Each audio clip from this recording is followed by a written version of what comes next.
La folie de Virginia. La folie de Virginia s'était rapidement éprise de sa personne. Je pense qu'elle errait tel un fantôme dans sa draperie ourlée de mystère, à quelques pas de cet écrivain en herbe, lorsqu'elle déambulait, en robe légère, dans la cour de récréation.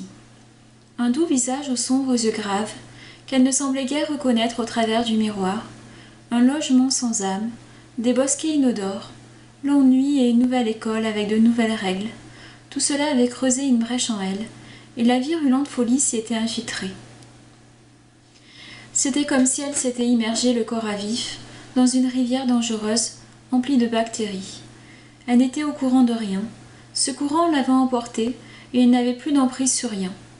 Elle se laissait porter, s'éloignant dangereusement des berges de la raison. De divagation à divagation, son esprit fantaisiste en flottaison fleurissait tel un nénuphar. Il s'affleurait dans des eaux plus claires, plus calmes, admiré pour ses créations, par des êtres aussi originaux qu'elle. Parfois, le courant changeait sous une tempête dévastatrice. Plus de nénuphars, seulement de l'angoisse et des sensations de noyade. Les gens autour d'elle ne réagissaient pas. Ils ne voyaient qu'une adolescente frêle, bras en l'air comme si elle cherchait à s'envoler. Les poumons remplis d'une eau imaginaire, Virginia suffoquait. Cela devenait trop dur, alors elle lâchait prise. La folie, cette merveilleuse rivière austère, aux reflets fascinants, l'entraînait toujours plus loin. Elle relevait la tête pour contempler un rivage à l'autre beauté que de personne à part elle ne semblait voir. Jeune adulte, elle possédait le regard d'une mourante sans l'être véritablement. À ces moments où l'esprit s'étiole, où le corps démissionne, et où la nature et les gens sont transmués par la lumière céleste.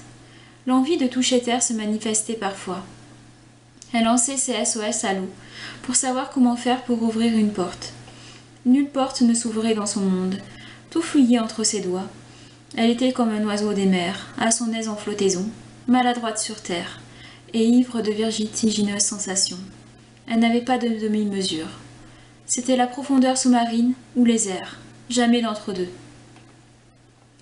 Euphorie et mélancolie coloraient ses jours ondoyants, comme une palette de pastels de gris, de vert, de jaune et de bleu.